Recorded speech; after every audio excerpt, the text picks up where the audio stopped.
നമസ്കാരം. Architect ശ്യാമാണ് repair കൊച്ചിയിൽ നിന്നും സംസാരിക്കുന്നു.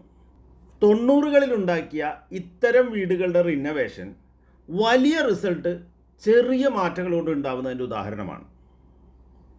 പണി കഴിയുമ്പോൾ കസ്റ്റമർക്കും ഞങ്ങൾക്കും സന്തോഷവും അഭിമാനവും തോന്നുന്ന മാറ്റങ്ങൾ. പഴയ ചെറിയ മുറികളാണ് ഇങ്ങനെ മാറിയതെന്ന് പറഞ്ഞറിയിക്കേണ്ട സാഹചര്യമാണ് ഇവിടെ ഉണ്ടായത്. നമുക്കാദ്യം ഇവിടെ എന്തെല്ലാമാണ് ഉണ്ടായിരുന്നതെന്ന് നോക്കാം. സിറ്റ് ഔട്ടിൽ നിന്നും ഒരു ഡ്രോയിങ് റൂം, അതിലേക്ക് തുറക്കുന്ന 2 ചെറിയ മുറികൾ, മൂന്നാമത് ഒരു മുറി കൂടി ഉണ്ട്, പക്ഷേ അതിൻ്റെ എൻട്രൻസ് വീടിന് പുറത്തുനിന്നാണ്. ഒരു ചെറിയ ഡൈനിങ് റൂം ഉണ്ട്. ലിവിംഗ് എന്നൊന്നും നമുക്കതിനെ പറയാൻ പറ്റില്ല, ഭക്ഷണം കഴിക്കാൻ പറ്റും, അത്ര തന്നെ. ഒരു ഷേപ്പില്ലാത്ത ഇരുണ്ട ഒരടുക്കള, വർക്ക് ഏരിയയും സ്റ്റോറും ഉണ്ട്. പക്ഷേ സ്റ്റോറ് തികച്ചൊരു ഡംപിങ് യാർഡ് പോലെയാണ് നിൽക്കുന്നത്. ഒരു ബെഡ്റൂമിന് ഒരു ടോയ്ലറ്റ് ഉണ്ട്, പക്ഷേ അതിന് ഇത്തിരി പൊക്ക കുറവാണ്, ചെറുതുമാണ്. ഇനി നമുക്ക് ഇവിടെ എങ്ങനെയാണ് മോഡേണൈസേഷൻ കൊണ്ടുവന്നത്?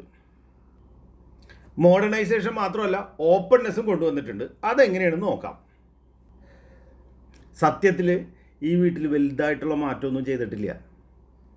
പ്ലാൻ നോക്കിക്കഴിഞ്ഞാൽ ഈ നീല നിറത്തിലുള്ള മതിലുകൾ, അത് മാത്രമേ പുതിയതായിട്ട് കൂട്ടിച്ചേർത്തിട്ടുള്ളൂ. ചില മതിലുകൾ പൊളിച്ച് കളഞ്ഞിട്ടുണ്ട്. അങ്ങനെയാണ് ഓപ്പൺനെസ് വന്നത്. പഴയ 2 ചെറിയ മുറികൾ ഉണ്ടായിരുന്നത് ഒരുമിച്ചാക്കി. അത് കഴിഞ്ഞിട്ട് ആ സ്പേസിനകത്ത് നിന്ന് കുറച്ച് സ്ഥലം ഒരു ടോയ്ലറ്റിന് വേണ്ടിയിട്ട് മാറ്റി വെച്ചു. അതോടൊപ്പം ആ നേരത്തെ പുറത്തുനിന്ന് എൻട്രൻസ് ഉണ്ടായിരുന്ന ബെഡ്റൂമാണ്, ആ റൂമിൻ്റെ എൻട്രൻസ് വീടിനകത്തു നിന്നാക്കി. അപ്പോൾ ആ ബെഡ്റൂമിന് വീടിനകത്തുനിന്ന് എൻട്രൻസും വന്നു, ഒരു ടോയ്ലറ്റും കിട്ടി. രണ്ടാമത്തെ ബെഡ്റൂം ഇപ്പോൾ വലുതായിട്ടുണ്ട്. അതിനൊരു ടോയ്ലറ്റ് നല്ല രീതിയിൽ ഉണ്ടാക്കണം. അതിൻ്റെ ഒപ്പം തന്നെ അടുക്കളേനെ ഷേപ്പാക്കുകയും വേണം. ഇത് രണ്ടും കൂടി ഈസി ആയിട്ട് ചെയ്യാൻ പറ്റി. നേരത്തെ 2 മതിലുണ്ടായിരുന്നത് രണ്ടും അങ്ങ് പൊളിച്ച് കളഞ്ഞു. അതിൻ്റെ ഇടയിൽ നമ്മൾ സ്ട്രെയിറ്റ് ആയിട്ടൊരു വളം കെട്ടി. അത് കഴിഞ്ഞിട്ട് പഴയ വലിയ ഉപയോഗമൊന്നുമില്ലാണ്ട് കിടന്നിരുന്നൊരു സ്റ്റോർ റൂമുണ്ട്, അതിനെ ചെറിയ ഡൈനിങ് റൂമിനോട് ചേർത്ത് കഴിഞ്ഞപ്പോൾ ഇഷ്ടം പോലെ സ്ഥലമായി. അങ്ങനെ വിശാലമായിട്ടുള്ള ഒരു ലിവിങ് റൂം ഉണ്ടായി. ആ വിശാലമായ ലിവിങ് റൂമിൻ്റെ കൂടെ ഒരു ഓപ്പൺ കിച്ചൺ വന്നാൽ എങ്ങനെയുണ്ടാവും? അതാണ് ഈ കാണുന്നത്.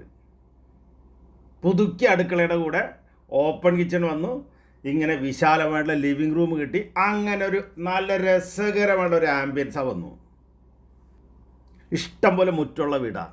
ആ ദൂരത്തുനിന്ന് കയറി വരുമ്പോൾ കാണാൻ നല്ല രസമല്ലേ? അത് കാണാൻ വേണ്ടിയിട്ട് നമുക്ക് സിറ്റ് ഔട്ടിനകത്ത് ഒരു അരമതിലൊക്കെ കെട്ടി ചാരുപടിയൊക്കെ കൊടുത്തു. പിന്നെ ഒരു ചെറിയ നൊസ്റ്റാൾജിക്ക് വേണ്ടിയിട്ട് തന്നെയാണ് ഈ ചാരു കസേരയിട്ടേക്കുന്നത്. ഇതേ കാഴ്ച നേരെ മുകളിൽ ഈ പോർച്ചിൻ്റെ മുകളിൽ അവിടെ ഇരുന്നിട്ട് നമുക്ക് കാണാൻ പറ്റും. അവിടെ ഇരുന്ന് വെറുതെ കാണുക മാത്രമല്ല, കുട്ടികൾക്ക് ഇരുന്ന് കളിക്കാനൊക്കെ പറ്റും, റിലാക്സ് ആയിട്ടിരിക്കാൻ പറ്റും. ഇതിനൊക്കെ വേണ്ടിയിട്ട് നല്ല നീളത്തിലുള്ള സ്റ്റെപ്പ്. ഈ സ്റ്റെപ്പിന് ഇങ്ങനെ ഇരിക്കുക എന്നുള്ള ഫംഗ്ഷനിലാണ്ട് വേറെ കാര്യമൊന്നുമില്ല. അതൊരു പ്രത്യേക ഭംഗിയല്ലേ? പിന്നെ നമ്മളെ പഴയ പത്തായൊക്കെ ഉണ്ട്, അതിനെയൊക്കെ റീഫർബിഷ് ചെയ്ത് കഴിഞ്ഞിട്ട് ഈ ബെഡ്റൂമിൽ നല്ല രസകരമായിട്ട് നമുക്ക് ഉപയോഗിക്കാൻ പറ്റിയിട്ടുണ്ട്. അതേപോലെ തന്നെയാണ് പഴയൊരു ഷെൽഫ് ഉണ്ടായിരുന്നതിന് ഇങ്ങനെ നല്ല രസമായിട്ടുള്ള പൂജാമുറിയാക്കി ലൈറ്റിംഗ് ഒക്കെ കൊടുത്ത് സുന്ദരമായില്ലേ? ടീം റിപ്പയർ കൊച്ചിയുടെ ബലം എന്ന് പറയുന്ന പ്ലാനിംഗ് ഡിവിഷൻ തന്നെയാണ്. ആർക്കിടെക്ട്സ്, ഡിസൈനേഴ്സ്, ഇവരൊക്കെ ചേർന്ന് ചെയ്യുന്ന ഈ കാര്യങ്ങളെ എക്സിക്യൂട്ട് ചെയ്യുന്ന സമയത്ത് mechanical, electrical, plumbing, lighting, automation, ഇതൊക്കെ കൂടി രസമായിട്ട് ഇംപ്ലിമെൻറ്റ് ചെയ്തെടുക്കാൻ വേണ്ടിയിട്ട് നമുക്ക് സ്വന്തമായിട്ടൊരു MEP ഡിവിഷൻ ഉണ്ട്. അവരിവിടെ നന്നായിട്ട് ജോലി ചെയ്തിട്ടുണ്ട്. ഈ ലൈറ്റിങ്, ഇൻറ്റീരിയർ, ഇതെല്ലാം പൂർണ്ണമായിട്ട് റിപ്പയർ കൊച്ചിയുടെ ഡിസൈൻ തന്നെയാണ്. ഈ ലൈറ്റിങ് ഡിസൈൻ ചെയ്യണമെങ്കിൽ ഒരേ സമയത്ത് architects, electrical engineering, mechanical engineering, ഇതിൻ്റെ കോർഡിനേഷൻ വേണം. ഇത് മാത്രം പോരാ, കൃത്യമായിട്ടുള്ള പർച്ചേസും സോഴ്സിങ്ങും വേണം. ഇങ്ങനെ ലൈറ്റിംഗ് മേഖലയിൽ ഇപ്പോൾ റിപ്പയർ കൊച്ചിക്ക് നന്നായിട്ട് തന്നെ പെർഫോം ചെയ്യാൻ പറ്റുന്നുണ്ട്. ഇങ്ങനെ പൂർണ്ണമായും ടീം റിപ്പയർ കൊച്ചിയുടെ റെഡ്യൂസ്, റീയൂസ്, റീസൈക്കിൾ എന്ന ആദർശത്തിൽ ഊന്നിക്കൊണ്ട് സുന്ദരമായും മോഡേണായിട്ടും ഈ പഴയ വീടിനെ മാറ്റിയെടുത്തു എന്ന സന്തോഷം അത് പങ്കുവച്ചുകൊണ്ട് നിർത്തട്ടെ. ആർക്കിടെക്ട് ശ്യാം ടീം റിപ്പയർ കൊച്ചിയോടൊപ്പം പഴയ വീടിന് പുതിയ മുഖം, കേരളത്തിലും കർണാടകത്തിലും.